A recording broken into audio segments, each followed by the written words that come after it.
What's up, guys? What what's going on here? Tuesday night, Frank Talk. I got all my stuff work. Got my Trucker G shirt on. Um, got a fun subject tonight. One of my favorite subjects, anyway. I like it. Um, I like it when everybody gets a little bouncy, and pushes back. I like that. So that's what we're going to talk about tonight. If anybody ever drops in, if they don't, then we won't be here long. It'll be real short. It'll be a tiny little. I'll hang up the phone and go fight back somewhere else. But that's what our gig is tonight. That's what we're talking about tonight. I don't see anybody bouncing in. We can be kind of slow. Might be a slow night. We won somebody. Won. When you bounce in there, put a comment in there so I know who you at and where you at. Cause I'm bouncing out. Michelle, what up? What up? I'm broadcasting, nationwide, man. I mean, we international down in here. So, Michelle, it might just be you and me. We might just sit around and talk. We get off of this thing and just talk on the phone. Just call you up and we'll just talk about all kind of shit. How your healing is coming, how your truck is doing. I've been watching you work on that stuff. Anyway, nobody on there. That's funny. Let's see what we got.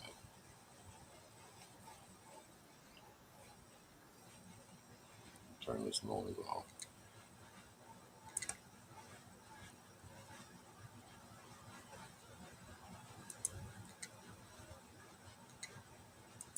Yeah. Anyway, I'm just here, beautiful downtown Nashville. Give them a minute. I will. I'll give them a minute. Yeah, it's all fun. Hold on. I was watching. Today was the first day of training camp for the football team. So I'm not a baseball guy. Uh, so I don't really pay. I don't really pay much attention to that. But football, that's kind of like year round for me. Um, so today was the first day. So I've been sitting here watching videos of all the guys on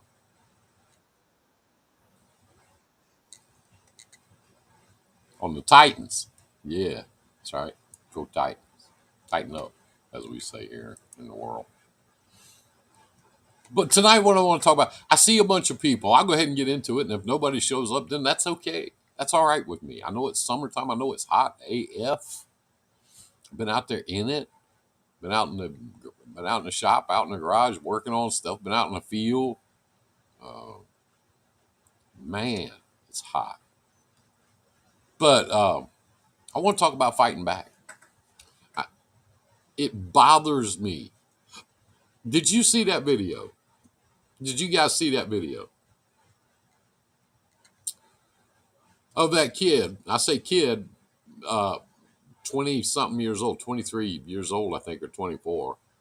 And he was in a Western Express truck. So, I mean, the most he's been driving a truck is, I don't know, maybe months, a year, maybe. I don't know. Anyway, he failed to stop for an inspection. And he kept going, and they tried to pull him over, and he didn't. He didn't want to pull over because he was scared. Hey, Deb, what's up, lady? He didn't want to pull over because he was scared. He's up in Ohio. Up in Ohio. He didn't want to pull over, and then all of a sudden they had like 30 police cars all around him, and uh, they used the strips, to stop him to get him to stop, and he stopped. But they say the whole time he was on his cell phone trying to call his office to find out what to do because he was scared. He didn't know what to do. He was afraid. So when they used the tire killers on his truck and he stopped, as you can see the video, I mean, it's been all over the news, all over the internet and stuff. He got out of the truck and he got down on his knees with his hands up. And some dumb asshole sicked the damn dog on him. And other cops stand there saying, don't release the dog. Don't release the dog. He's got his hands up. He's given up. Leave him alone. Leave him alone. And this dumbass sicked the dog on him anyway. Tore him all up, freaked him all out and everything. Couple of lessons here. When the blue lights come on behind you, pull over. That's one. And when there's a whole bunch of blue lights, pull over quick. Don't keep going. Don't make them chase you. That makes everybody mad and gets them all upset. Two, in this guy's case, I hope somebody backs this guy up, because putting that dog on him like that absolutely uncalled for. There were police, there were sheriff's deputies, there were troopers all around him. He had surrendered. He had given up, sitting there on his knees with his hands in the air, gave up. And that guy sicked the dog on him anyway. He was, by God, going to sick it. And them screaming at him, don't release the dog. He's giving up. Don't release the dog with his hands up. Guy did it anyway. So I hope they find that son of a bitch and lock him up. I guarantee you, if there's anybody I knew and I had any power whatsoever, I'd spend my last dime making sure that son of a bitch never, ever, ever worked in law enforcement again. I mean, damn. I don't envy these guys. I ride motorcycles with some LEOs, and I don't envy these guys. And all the ones I know are good people and they're hardworking guys, and they get into a lot of danger, a lot of shit, and I get it. But this kid was on the ground on his knees with his hands up. I mean, for a while, and the guy sicked the dog on him anyway. What a piece of shit. I may send him a copy of this and see if he wants to sick his fucking dog on me and see how that works out. Man, anyway. The thing to do there is get yourself a lawyer and sue the shit out of him. Make sure that police department has to pay more money than they'll ever have, and make sure that dumbass cop never works again. Yeah. And I've seen people, and this pisses me off. I've seen people in the media trying to turn it into a racial thing and try to turn it into that and turn it into this. I don't care about any of that bullshit. All I know is skinny kid was on his knees, gave up, had his hands in the air, and the guy sicked his dog on him. I don't care what color you are. I don't care where you're from. I don't care if or where you go to church. I don't care who you sleep with. You're on your knees. You gave up. You put your hands up. And yes, it took a few of them to get him stopped. I get it. But he was on his knees and had his hands up, and they sicked the dog on him. That one guy did. He was, by God, going to sick that dog on that guy. I don't know. I'm going to follow it and find out. I might write some letters. I might make some phone calls if I can, and at least express my opinion. But, there's so many things that go on right now. And I see so many people right now. And it just, I've been saying this for a year. It really kills me to see so many people giving up, parking the truck, getting out of the business. I'm going to say this at the risk of, it ain't but 3 or 4 people here tonight. So, God knows I can't make too many people mad. But I'm going to say this. If you're out there playing the load boards, if that's what you're doing, and you think you can build a sustainable, functional trucking business using these load boards, you're not going to be here. I don't care who you are. I don't care how good you are. Those brokers about a year ago figured out that there are people out there that will haul their shit for $1, $1.50, $1.25 a mile. And there are. They're not doing anything for the industry. These people that haul freight that cheap, they're not helping anybody. Michelle say, I was talking with a rookie on the radio, and he was getting pulled over. He was scared, so I pulled over with him. All went well. Yeah, we used to do that. I got pulled over on Grapevine one afternoon, right in the middle of the day, 2 o'clock in the afternoon. 2 truck drivers stopped with me. 2. I didn't even know them. But they pulled over with me on the Grapevine. Yeah. So, you know, we got to get these people. I don't know what to do. I mean, honestly, I don't know what to do. I get on there with Shaggy. I get on there every Tuesday night. I preach about the same stuff. Get off the low boards. Find a customer. Get off the low board. The people that have gotten off the low boards and found customers are doing very, very well. They're buying new equipment.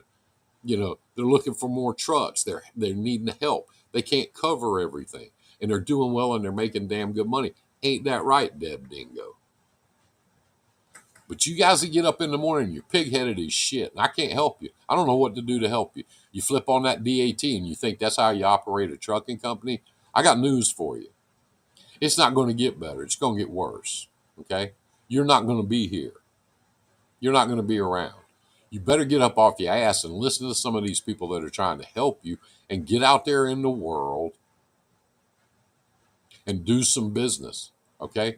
Owning a trucking company is a hell of a lot more than just getting behind the wheel of a truck and riding around from place to place and playing on DAT and waiting on some broker to bless you. They're in the business to make money. They're in the business to keep as much of your money as they possibly can. It's the shitty leftover freight. It's a bunch of wolves out there wanting your damn money. Period. They want your money. Okay?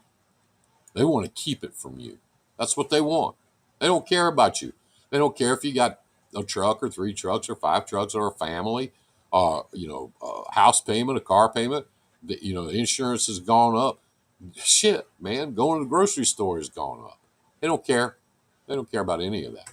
These are not good Samaritans. These are sharks and they're wolves and they're business people and they're there for one reason and one reason only, and that's to make money. Most of them don't even know anything about the trucking business. Most of them don't. Never been in it before. So if you're still playing around on the low boards and you think you can make a living like that, you're wrong. It's not going to work. And if you keep doing it, you're not going to be here.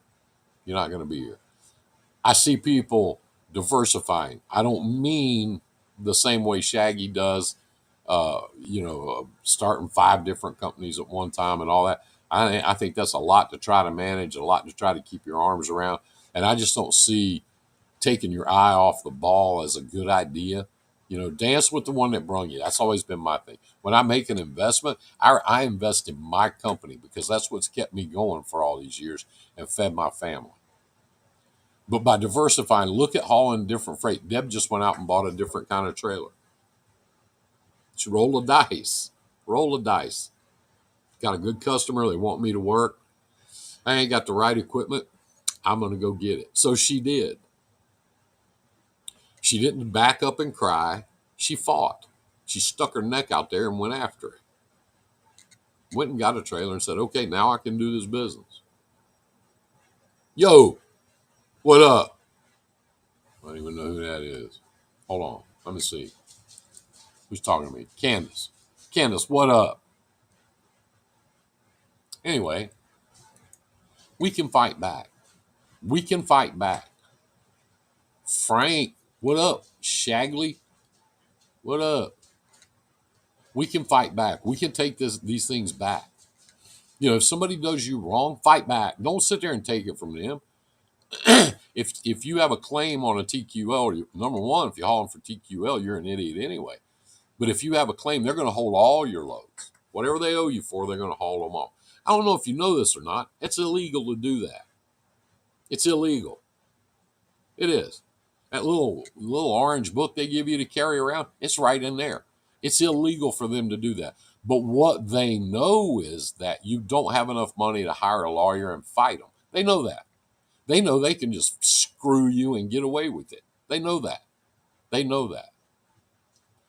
Much to their surprise, it happened to a friend of mine, and we got on the phone and we called a lawyer, and he called them.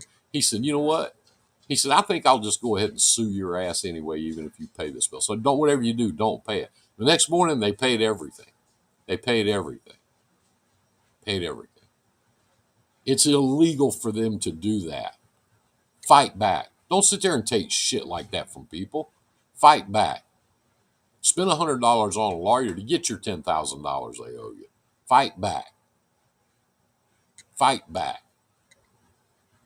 If somebody pulls you over and tries to do you wrong, be careful you don't wind up in jail, but get everybody's name, get the location of where you are. Film it if you want to, because that's perfectly legal. Cops hate that when you film it. DOT guys hate it when you turn on your phone and turn the video. They hate it. They'll lie to you. They'll go, yeah, it's illegal for you to do that. No, it isn't. It's not illegal. Know your rights. Know the law. Know what you're getting into before you get into it. But I guarantee you, I bet you the farm, that if you stand up for yourself, you'll come out ahead of the game. If you don't, if you just let them roll over you, you will not. You will not. You know, I've never liked drug testing. I never have. I've tried to avoid it. I've tried to, do all this stuff to stay out of it and get away from it all these years, because it seemed to me like they were imposing on my privacy. It seemed to me like that. You know, that's what it seemed like. You have to go get drug tested. Who else do you know that has to do that? Who do you know that has to do that to go to work or drive a car? Anybody? Anybody? Who else do you know? The only business more regulated than the business we're in right now is if you're an airplane pilot, if you're a commercial pilot. That's more regulated. That's it. That's it. You can do almost everything in the world without having to prove to everybody in the world that you're sober. And this only applies, okay? This only applies, and I know it's been a problem. I know they find drugs in trucks. I know they find bad people in trucks. They're going to. There's 7 million of them out there. It's just like that cop sicking that dog on that kid day for yesterday. There's bad cops out there. There's bad truck drivers out there. There's bad everything out there. Bad everything. But I'm not one, and you're not one. And we don't have to put up with the fucking abuse that they heap on you because of that stuff. Know your rights and know who you are and know where you are. And be prepared to fight back. Rates, if you're playing the low board still after all this time of me and Shaggy and me and all my friends preaching, I don't know what to do to help you. I don't think C.H. Robinson's gonna help you. I don't think TQL is gonna help you. I don't think they're gonna wake up one morning and go, yeah, we got to pay these guys more money. They're not going to do that. They're not going to do it. Okay. I've been doing the same business with the same customers for 24 years. In the last 3 years, my rates have remained steady, except for this past year, I had to take an increase. It was a modest increase. It wasn't a big deal. It was 4%. But the reason I took that increase is because this company has their own fuel surcharge program, and their fuel surcharge program is less than the national average. So I had to raise my rates to compensate for the fuel they weren't paying me for. And I told them that. I said, if you guys get your fuel surcharge up there, we're good to go. And I told them, well, we've agreed that we're going to use, okay, fine. My rates are going up. Well, we'll have to find somebody. I go ahead, find somebody else. 24 years, find somebody else. Go do it. They don't want to do that. They don't want to do that. Oh, baby Frank Jr. is really fucking good at what he does, and people know that. But anyway, I decided to fight back. I decided that I wasn't going to let them sit there and just steamroll over me with cheap rates and shitty fuel surcharge. So I changed the rates to match the fuel surcharge. I told them when I did it, I said, if you get on a decent fuel surcharge program instead of this damn crooked ass shit you're on, we'll talk about rates again. Between now and then, this is what it is. You want to find somebody else to pick up your 40 loads tomorrow, have at it. I'm not going to sit here and go broke for you. See, that's the thing. Can you afford to sit there and go broke? When they put ELDs in trucks, I fought it and fought. I still fight. I don't even know how to work one. I'll just tell you that. And you guys know, and you know me, and you know Ricky. When I go out there on the road, I drive older trucks. I like them better. They suit me better. It's my thing. And I can carry a logbook. And that's what I do. I don't know how to work the ELD thing. I'm not going to work the ELD thing. I can. I don't care if I stay in this business 10 more years. I can build a 2000 model truck that'll work. I'm good with that. I'm really good with that. But anyway, it's not so much that you have to have this ELD, which, by the way, is a lot more than you think it is. We're going to get into that for just a minute. It's not that you have to do that. But if you live and breathe and work under an ELD, are they, let me ask you this question, and you guys answer me. Are they or are they not also managing your off time? Are they? Are they? Are they tracking your time off? Are they telling you when to work and when not to work? Are they doing that? I don't know if you know this or not, but the difference between being an employee, a W 2 employee, and a 1099 contractor, there's a whole list of criteria. I say a whole list, it's like 10 items. And as long as you meet those 10 little pieces of criteria, you can label someone. You can't in California anymore, not at my company. As long as you meet that, you can label that a contractor, and you can go by that. I found that out the hard way many years ago when I went up against the IRS, and I won. I won because I could show that I met the criteria for being a contractor. So I work for me. I don't work for anybody else.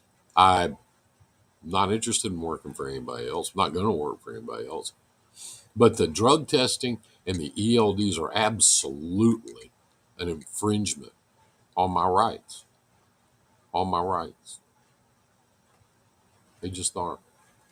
I'm not going to sit here, and you guys know me. There's only 4 or 5 people on here. You know me.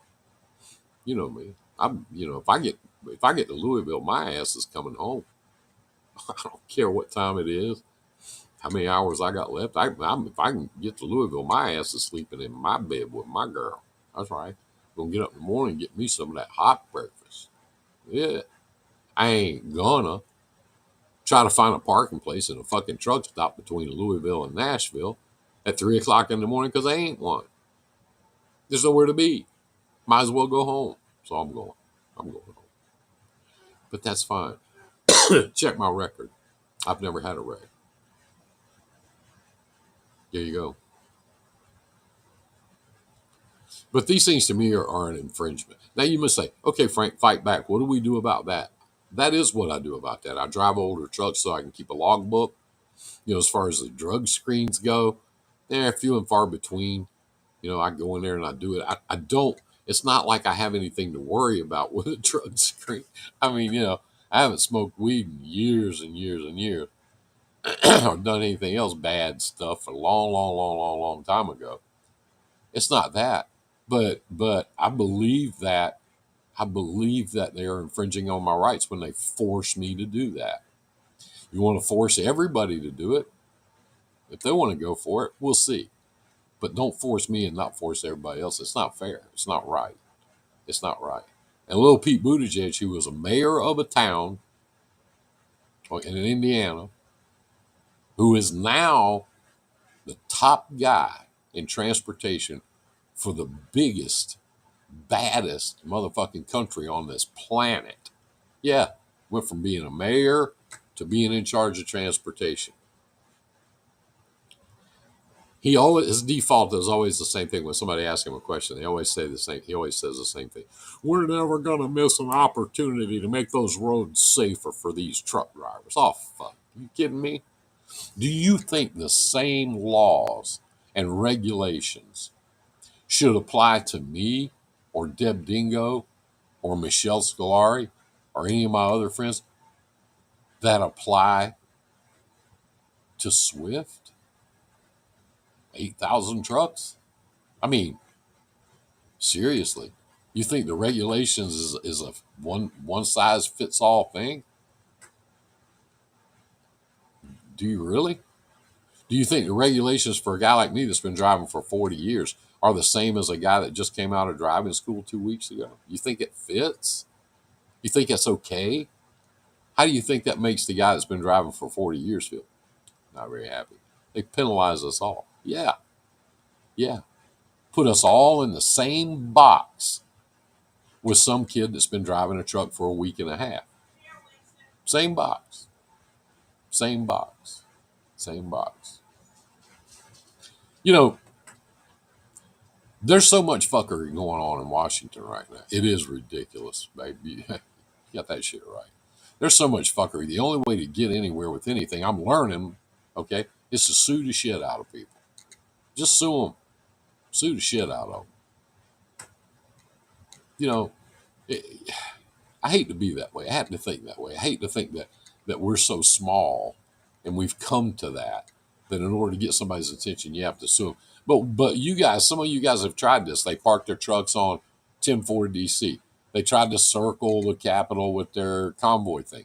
You know, they've tried all these different things to get people's attention, and nobody cares.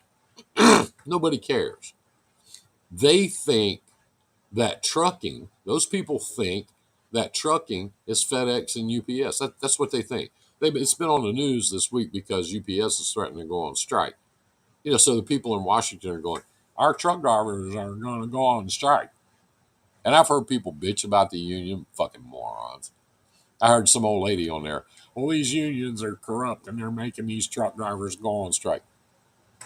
The last time there was a strike, which was in 1980, it was started, upheld, and supported by the Teamsters. It was their strike.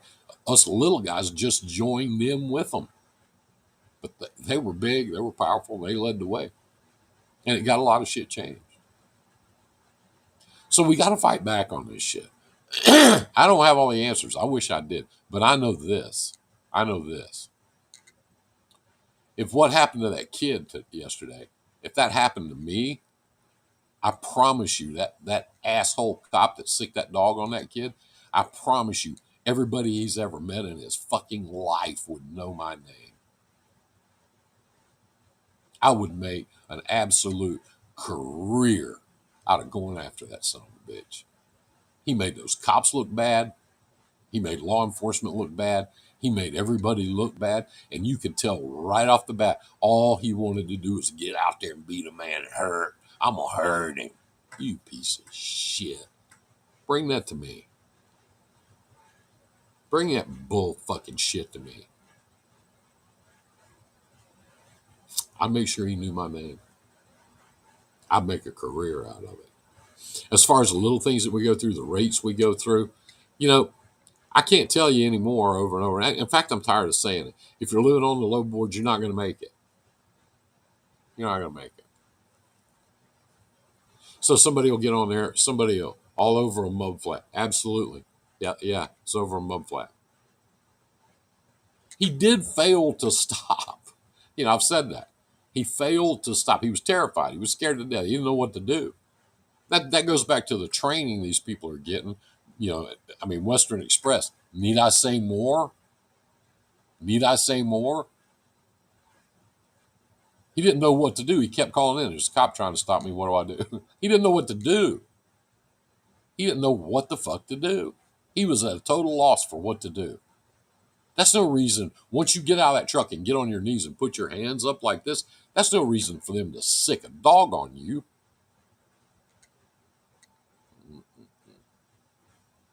That went all over me. Really, really. And I don't know that kid. I wish I did, but I don't. That went all over me. And it got me to thinking. That's why I named the name of the show this week, you know, Fight Back. That's what got me to thinking about that. There's so much bullshit going on. And you guys, I'm not going to get into the whole, you know, Democrat Republican thing because I'm neither one. I'm not. I'm an independent. You know, if I told you who I'm supporting for president at this point, you'd probably think I lost my mind. But there's so much more that should be taught in driving school. Anything, Michelle. I mean, what are they doing with these kids? What are they doing with these damn kids? You know, they've got it to the point with some of this newer equipment that really all you have to do is steer it. That's pretty much They got a computer tells you how fast you can go, how slow you can go, tells you when to hit the brakes. They got another computer tells you when you can work, when you can't work, when you can go, when you have to stop. You know, they've got all this stuff. They've got these. I bought one and sold it a couple months ago to a guy. Uh, uh, one of these Cascadias that had all these sensors all the way around. It tells you when somebody's close to you. Tells you when you start to get out of the lane a little bit. Beeps at you. It tells you to get your ass back in the lane. So really and truly, these guys with these big companies, these guys out there with these megas, really and truly, all they got to do is get in there and steer. And they're trying to get it to a point they don't even need you to do that. And they're close. They're getting there. They're getting there. But there's a lot of things they can't do. Autonomous trucks. There's a lot of things those trucks can't do, and they never will be able to do it. I don't care how cool they are. I don't care, if you don't have to have a brake, if you don't have to hire drivers and pay them. I don't care all this other shit. I don't care how economically feasible it is. You're not going to get autonomous trucks to do the work that a lot of us small independent carriers do. That's why we're there. That's why we exist, because we do things other people can't or will not do. Steer it, do pre-tips and post-trips, not much more. Not even backing is taught like it should be. Nothing. I had all the real women on here last week because of the tear thing, and I was hoping to maybe help them out. And it's fun. It's funny to me that when I got them on there and I'm helping them out, it's all great. But like those girls leave you naked, standing next to a dumpster, wondering where the fuck they went. You understand what I'm saying? I don't see any of them in here tonight. Silly me. But some things you do because it's the right thing to do. Some things you do just because you want to. Anyway, we've got to get it in our heads. Hey, I'm here. I know you're here. I know you're here. I want to talk to you one of these days. We're not finished talking yet. I don't think. I know you're here.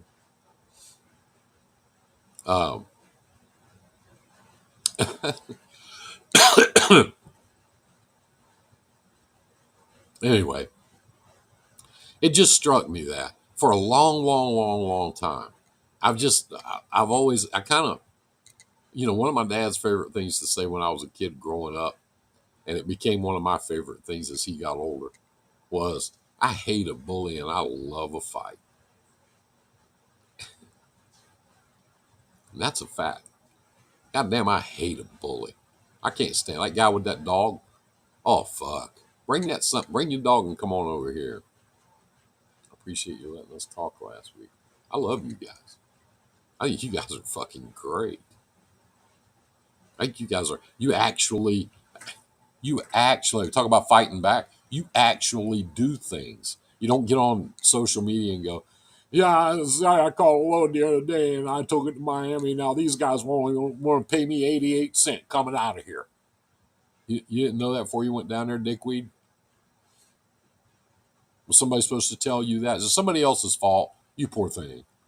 Try that in a small town with the dog.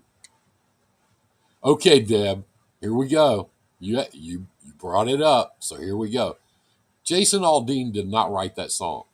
Two songwriters in Nashville that live about a mile from me wrote it. They write a lot of the hits. And in fact, once a month, if you go down to Cummins Street Station in downtown Nashville, it's kind of off the beaten path a little bit. They have songwriters nights down there. And all the guys that write all the big hit songs for those cowboys, those pretend like cowboys, they all go down there and play their songs. And they'll get up on stage. And sometimes two or three of them will go up there together and they'll play a big hit song. And I was sitting there one night. A friend of mine from out of town came in. He's a musician. And he came in from out of town. And we went down there. And we're sitting there talking to everybody and just hanging out and stuff. And this guy went up there and he played I Got Friends in Low Places. And my buddy looked at me and he goes, he got a lot of nerve to play that one. And I said, why? He wrote it. He did? I said, yeah. Jason Aldean hasn't written a fucking song since 2009. He buys them. He goes and puts on his little makeup and his little cowboy suit. And he goes in there and records them, and he goes out on tour. And he's made a lot of money doing that. He's not the only one. Kid Rock met my son met backstage at a show that my son was part of. And Kid Rock was just a celebrity who was there. Anyway, he went out back to smoke, and there was nobody there but my son and Kid Rock. And Kid Rock walked up to my son to get a light. And my son said, "Hey, dude," he said, "you ain't gonna lay none of that political shit on me, are you?" And he said, Kid Rock just laughed, and he said, "Dude, that's for the rubes. That's how I make my living." He goes, "I don't give a shit about that." Jason Aldean, Kid Rock, all those people, they don't give a fuck about you. You think Jason Aldean's from a small town? He's from Macon. I mean, it's not a great big town. 3 years ago, he bought and recorded a song called "Putting That Small Town in My Rearview Mirror." Play that. It's the opposite of this one. How bad they are, how shitty they are, how ignorant they are. Yeah, that's him. That's your boy. Yeah. If you buy a record from him, that's like buying a throwback jersey from the Tennessee Titans. It ain't designed to do but one thing. That's the same thing the broker's doing. That separates you from your revenue, separates you from your money. He's an asshole. He he goes to the Bahamas. He wears Armani suits. I mean, every time I see that on the trucker pages, I stand with Jason Aldean. No, you don't. You can't afford to stand with that motherfucker unless you got an Armani suit and you like to hang around out in the goddamn Caribbean. You don't stand with him. Try getting in his mansion down there. I know where it's at. I can drive you by there. Next time you girls are in town, I'll drive you by his house. You won't get in the gate, but I'll drive you by. But some of the biggest houses in town near me, right down near me, on the lake down there, on the big lake where Johnny Cash's house used to be and all that stuff. It burned down, by the way.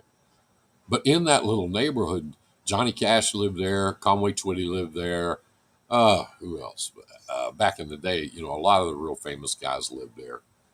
Uh, it's a little tiny neighborhood down there on the lake, and it's all mansions. I mean, great big mansions. Lori Morgan still lives there.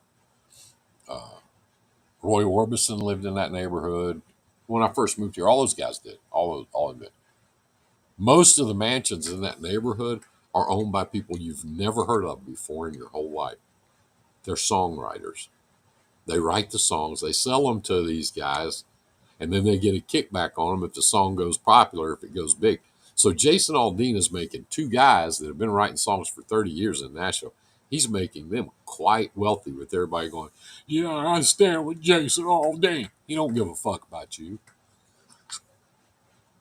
Are you kidding me? Are you kidding? Oh, okay. Enough of that. He didn't write the song.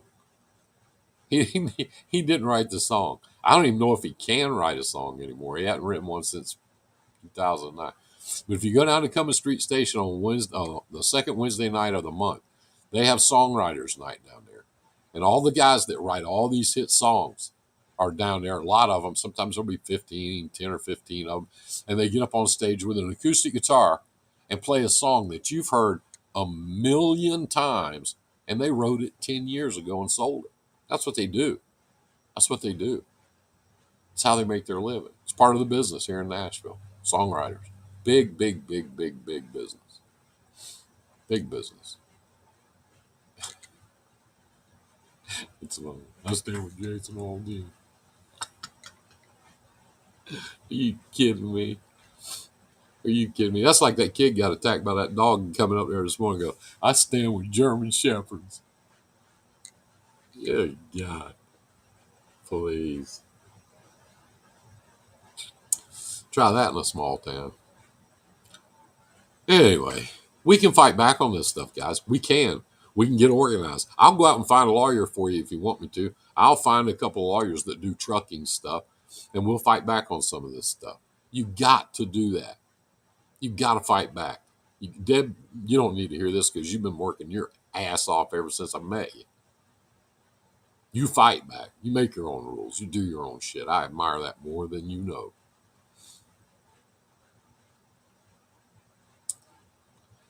But some of these people, just like this guy with this dog, he just wants to be a big man. He wants to hurt you. He wants to show you how tough he is. I bet you that fat ass isn't tough for shit. Bring me the dog. I'll shoot him and then stomp your ass in the fucking median in front of everybody. And I'm old. Shit, I'll not be saying shit like that. I might wake up in the morning and that big fat ass be sitting in front of my house. Good, good. Bring it. I'll introduce you to a dog you don't want to fucking meet. And he won't get off you till I tell him to. We got to fight back on some of this stuff, guys. You know, I talked to Todd Campbell. I was talking to him the other day, and a mutual friend of ours called him on the phone. He got all three of us, and we wound up talking for an hour about all this and all that. Well, I see some of these other guys that have really busted their ass and stuck their neck out there to try to help people, only to get it whacked off. I know, one friend of mine that went to Washington several times, and a couple of people got on Facebook and go, "Yeah, he's too liberal. He's a liberal." Are you fucking kidding me?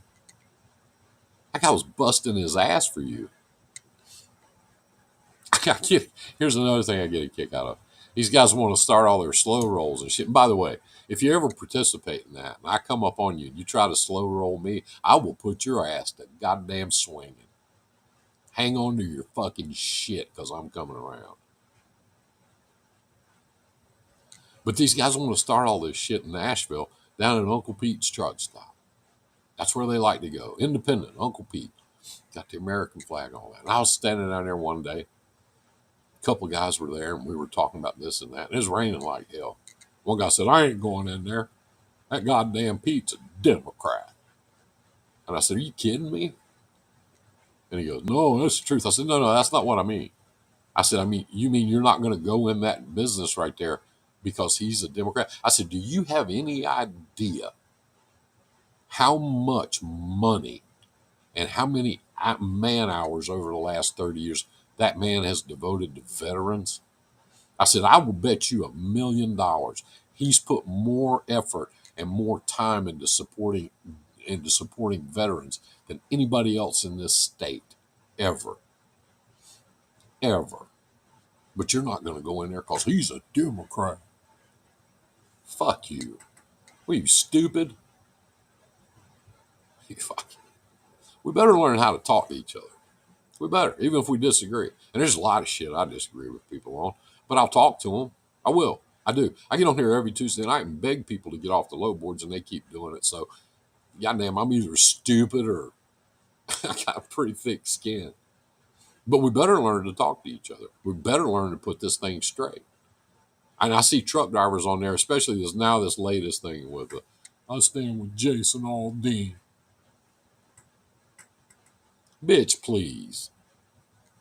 He wears more makeup than Barbie. Give me a fucking break.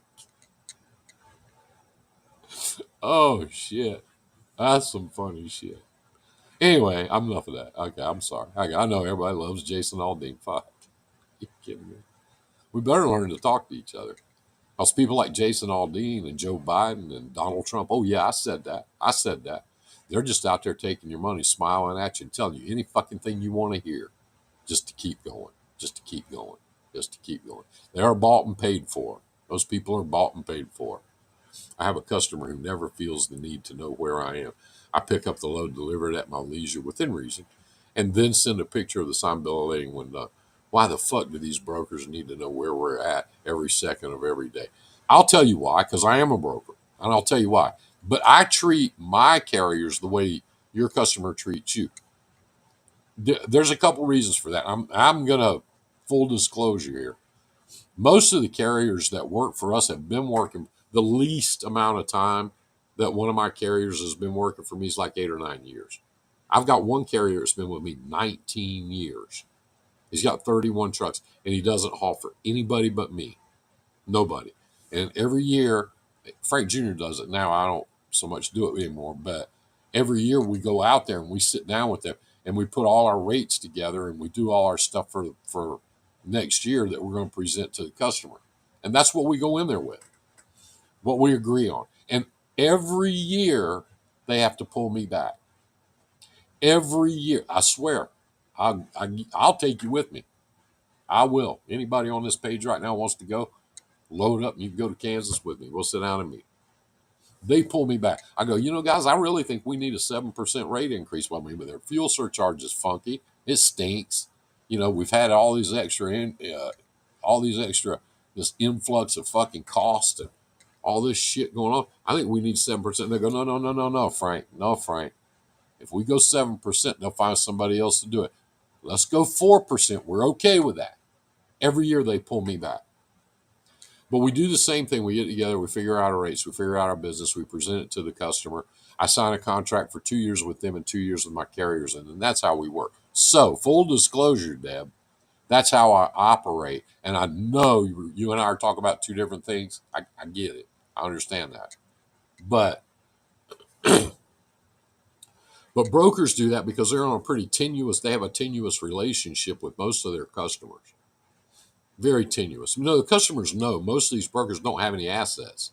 And the only thing they can possibly do when they go to a customer and sell them on the account is that, oh, yes, they're not our trucks, but we can control them. So some of them will offer to do a report, send an email every 2 hours of where the trucks are. Yeah, that's real. That's real.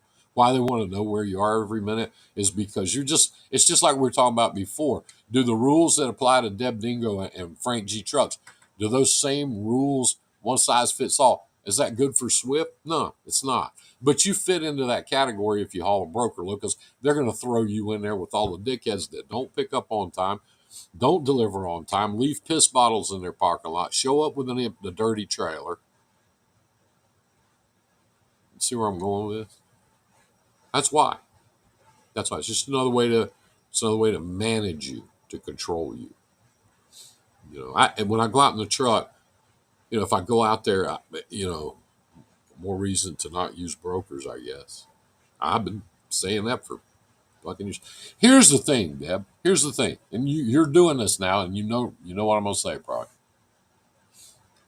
Most small trucking companies like you and me, we can't afford to hire a salesperson here in Nashville, or in your case over there where you live, to go around and sell these accounts. And you don't need one. You go get your own anyway. You don't need shit.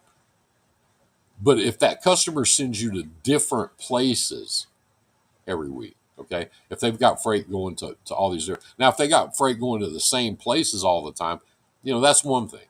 But if they go to different destinations and you're stuck out there and you don't have a customer out there, then the easiest thing to do is to get on the boards, call a broker, and get a load coming back. You and I are going to get enough money going out there that we can afford to do that. Most people don't think that far ahead. These people that get on social media, and there's one, and you know who it is. And I'm not going to say his name, but he's got a little bobblehead. Anyway, he gets on there and he goes, "There's no such thing as a backhaul." That's because that little piece of shit couldn't get a customer if you drug him in there and gave him one. That's why. That's why. He thinks broker freight's supposed to be all head haul rates. It's not. It's not. It's not going to be. Unless you're like me and you have dedicated stuff, contract stuff that just keeps going and going and going and going all year after year after year, 24 years now. Unless you're somebody like me that's got that, then no. All this one-off stuff, this transactional stuff, this leftover shit that you get off the load boards, they're going to fuck your brains out. There's 3 ways to make money in broker and freight. 1, dedicated. That's me. That's what I do. My carriers use my trailers. They pick them up at a drop yard. They take them to the destination. They pump them out. They get them washed. They're tankers. They wash them out. They turn around. They go straight back to the yard and they do it again. Dedicated. Never stops. You're right. I get to send about 15 different states. It's difficult to get 15 different direct customers for backhaul. Yeah, that's the thing. But you and I both know you got to get your rate going out because you probably ain't going to get it coming back.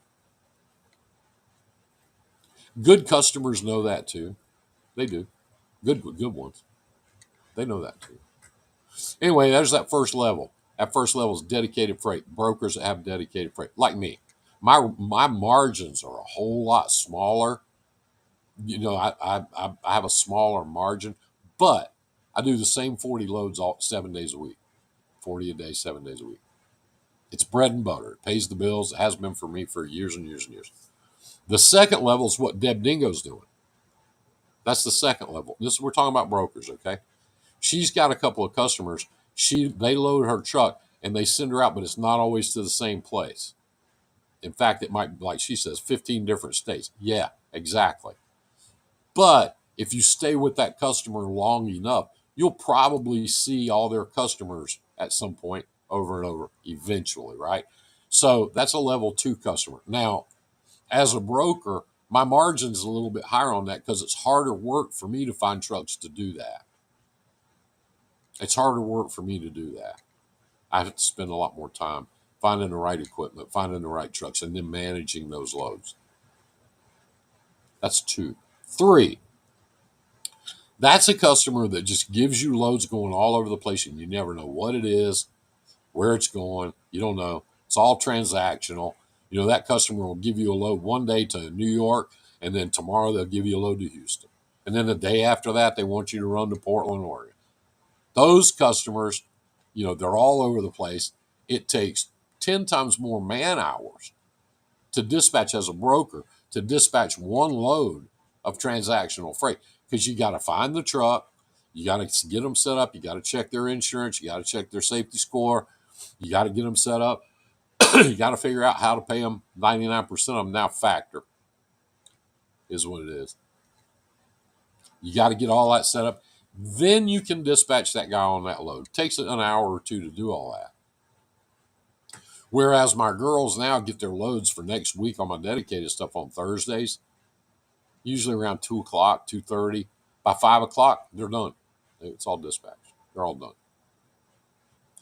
What they spend the rest of the week doing is tracking those trailers and those wash tags, because if they expire, then the load will get rejected. So they've got to manage the times on that. Anyway, it's very time consuming. And then we have plant closures and we have time changes and all that other stuff. So it's a lot to do. But anyway, that third level transactional freight, 1, 2, 3, dedicated, semi-dedicated, and transactional. That's where brokers make the most money. That's where they stick the carriers for the most money. Those loads pay more as a rule.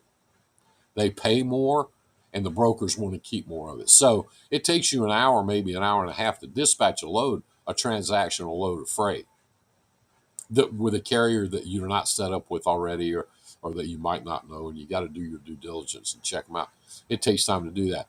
But whereas my margin on a typical load might be 9 to 10%, a lot of times the margins on those loads are 25% and up. A lot.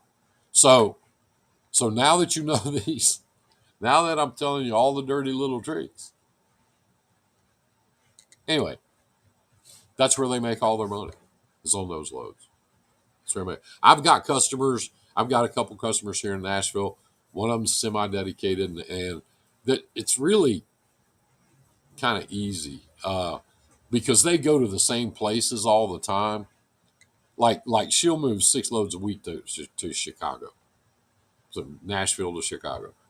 That's easy. That's easy lane for me to do. And she'll move maybe 4 or 5 loads a week into Texas. She'll move 2 or 3 into Florida. She even moves a couple over into the Carolinas, stuff like that. That's mostly where her stuff goes. She does move 2 or 3 loads a week over to the Pacific Northwest, up around Portland, Seattle, and she does move 4 or 5 a week to Los Angeles. But I just named off her destinations for you. Any one of those destinations, if I go in there and put my rates in and say, okay, from now on for the next 6 months, I'm just going to do Chicago. That's all I want. Don't send me any more California shit. Don't send me that. Just send me to Chicago. Then I can get on the phone, Deb, as you all know. Then I can get on the phone and find a customer up there, and I can call customer freight up and customer freight back. So that's what we try to do with her. So we turn, her semi-dedicated stuff, we try to turn it into a dedicated turnaround. And we do a lot of that for her. She's an asshole. I mean, every time she calls you on the phone, she wants to bitch about the rates. I get tired of that. She wears you out with that shit. But my big customers out west, the tanker customers, once we do that contract for 2 years, we don't talk anymore. We don't. We're through talking about rates. We already did that. We got a contract. Do it. Yeah, that makes sense. Good. Good. Yeah. So, how do we fight back? The best way to fight back is to know your business and get better at it. Be Deb Dingo. Or, if I do say so myself, be me. Learn about your business. Get familiar with it. Figure out how it works. Figure out how to make it work for you. That's the biggest way. That's the best way you can fight back. It's the best way you can fight back. Don't go, Jesus Christ, don't go places where there's no freight unless you get your round trip rate going out. Yeah, I mean that. I mean it. Yeah. Oh, yeah, well, no customer is going to do that. Yeah, they do. Yeah, they do. Customers that ship freight to Denver and New York City and Miami, they know. They've heard it. They heard it a long time before I showed up, a long time before you showed up. They know. If you get in a spot and you need to haul a broker load, and it happens to everybody, I don't care who you are, it happens. You need to haul a broker load. Number one, I know, and you know that it's the only reason I'm hauling this load is to get my truck back to my regular freight. It's a backhaul. I don't care what Dingleberry fucking says. Shitbird. I don't care what that little asshole says. He's an embarrassment to goddamn me, the trucking industry, and the United States fucking Marine Corps. Anyway, try to get as much out of that load as you can. Get as much as you can. I guarantee you,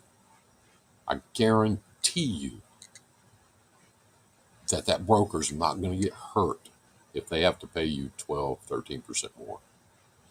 They're still going to make their money. Try to use the same brokers if you have to. If you go into those spots, try to use the same people. Try to build a relationship with those people and say, hey, I'm going to be back out here next week. If you got this load, give me a call, and keep those loads off that load board and keep that broker off that load board. Because in my office, that's what we strive for all day, every day. My girls, when they answer the phone, here's what they say. If we put a load out there, which almost never do, here's what they'll say. Where are you based out of? Oh, really? How many trucks have you got? Are you guys down here every week? Really? Because I've got these loads. And I want to tell you, we've been looking for somebody to partner up with on these things. And, is that something you might be interested in? So, if we get a new lane from a customer, which we do, if we get a new lane, it takes Frank and his girls probably, I don't know, a week, maybe two, to build up a few carriers in those lanes. And then instead of putting them on DAT and arguing with some guy that you don't know that might go in there and make your customer mad or show up with a filthy trailer, leave piss bottles in their parking lot, run over their bushes, go inside there and insult the shipping clerk. Instead of that bullshit, we use people that we know that have hauled it before, that are familiar with it. They know where the pickups are. They know where the deliveries are. It's all gravy to them. That's who we want to use. Will I pay more for that? Oh, yeah. Will other brokers? Damn Skippy. Damn Skippy. But if you think you can be like this little boy I'm talking about and get on there and argue with brokers, twist their nuts and fight with them all day, every day, you're going to lose that fight because they don't need you. They're wasting time with a guy like you. They'll just hang up the phone, pick up the phone, call the next guy. They don't care. They don't give a shit about you. Build a relationship. Have a conversation. Our girls do that all day, every day. All day, every day. All day, every day.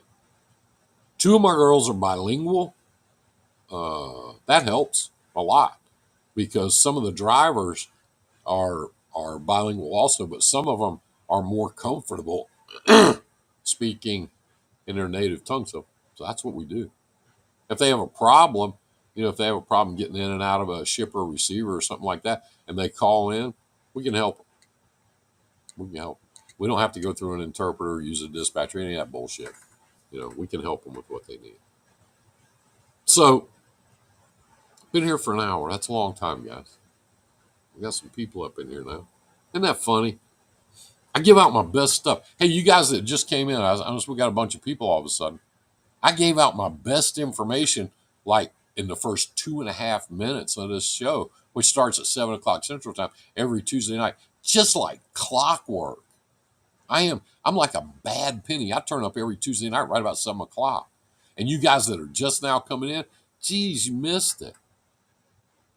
Me and Deb been going on and on. Me and Michelle, I mean, we're just going on and on and on. We've been laying the good shit out there for you. We've been trying to help you. Fight back. Don't take it. Don't take it. Know your rights. Know your business, first of all. Know your business. Trade secrets. That's right, babe. That's right. Trade secrets. And I still say if you need a drummer, you need to call me up because I mean, I don't know if you can see them back there behind me. Can you see my drums back? No, hold it. Other side. Back there. See them back there? Unfortunately, most Tuesdays I'm still on the phone with the man when your show comes on. What? Listen, I know it sounds better when a woman says it, but I am the man.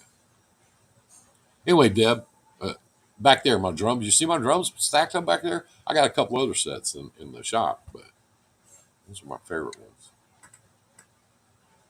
Anyway, Tuesday night, you guys be safe. It's hot as fuck out there. Look, try to be safe in this heat.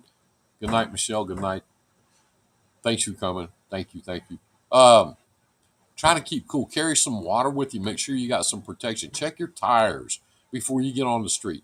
Check your tires. Tires. Do not blow a tire in this fucking heat. It's a bitch. Okay? Keep an eye on your truck. Make sure everything's running all right. Try to be safe. Just be safe out there. Watch out for the other guy. Had 2 people pull out in front of me today, and I'm in my pickup truck. Be safe. Help each other. That's what we're here for. Help each other. Take good care of each other. The government's not the cavalry sitting on a hilltop waiting to come down and save you. That's not going to happen. We have to look out for each other. We have to take good care of each other. I mean that. I love you guys. I'll see you next week. Have a great week. Anybody needs me, most of you got my number. Give me a shout. Have a great